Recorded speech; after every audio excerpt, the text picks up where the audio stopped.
Hello,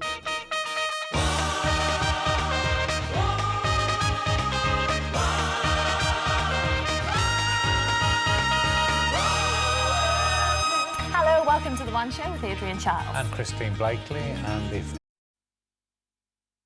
the boss of the children's charity Bernardo's put the cat amongst the pigeons last month when he called for more children to be taken into adoption if their parents plainly aren't up to looking after them. Martin Neri is with us. We'll be talking to him shortly. But first, Anita Rani hears from people involved who agree with him and others who don't.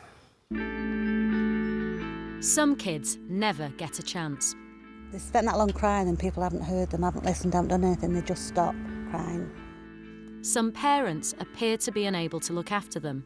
The reality of it was I was on drugs, in a terrible relationship, homeless, track record of 2 kids in care.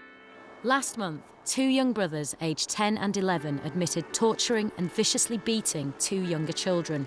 The attackers themselves had suffered a violent and chaotic family life.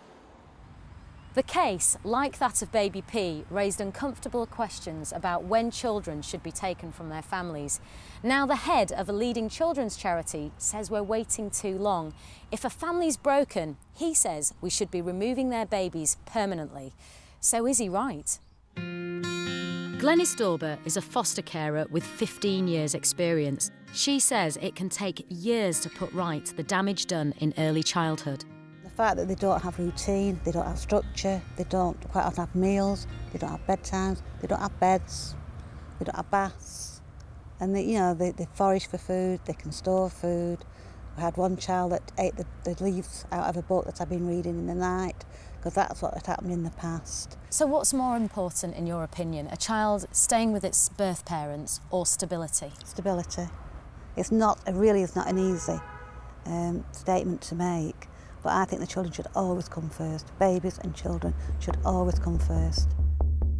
Marie agrees. Her mum was an alcoholic and had mental health issues. Between the age of 9 months and 6 years, she moved frequently between short-term foster carers and her own mother. So what were the first 6 years of your life like? Extremely stressful, full of hurt.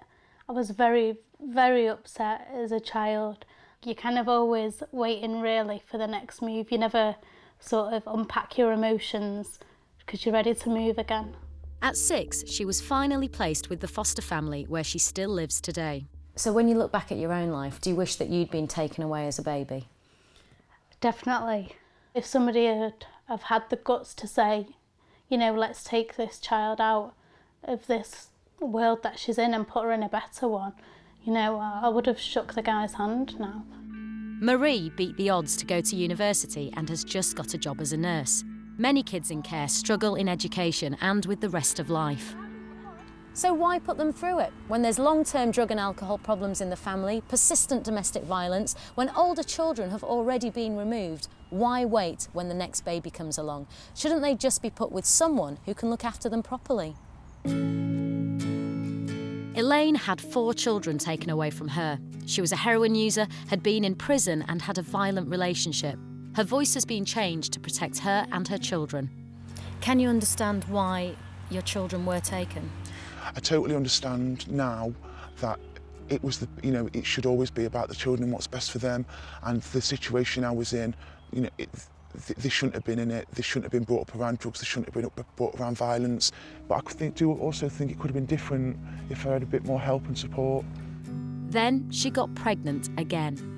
I couldn't go through it again. I couldn't go through losing another child. There is help for people like Elaine. This is the Save the Family charity in Wales. So what goes on here then? Well, this is our main house. This is where the families come when they first arrive at Save the Family. The families who come here are homeless, some with drug and alcohol problems. They live on site for an average of 5 months and get intensive support. We take the whole family into a caring environment. The alternative is that the children could be taken into the care system. But when they come here, we give them a home, and then we give them the skills to be able to cope. Cooking, budgeting, childcare, parenting, focusing on the early years, making sure that that bond happens with the children when they're young. The charity claims an 80% success rate in keeping families together. They say taking babies away for adoption just makes the problem worse. What happens when a child's taken into care? Mum will have another one, and then that one goes, and then the other one will be born, and then they'll get taken as well. Why not address the whole issue of the family stability? That's what's broken down in this country today. Elaine's now off the drugs and the proud mum of 3-year-old Annie. She says she's transformed her life. Do you think you deserved another chance?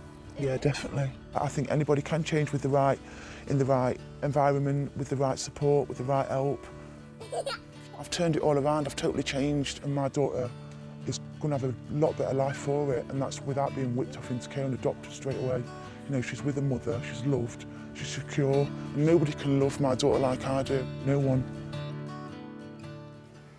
Well, Martin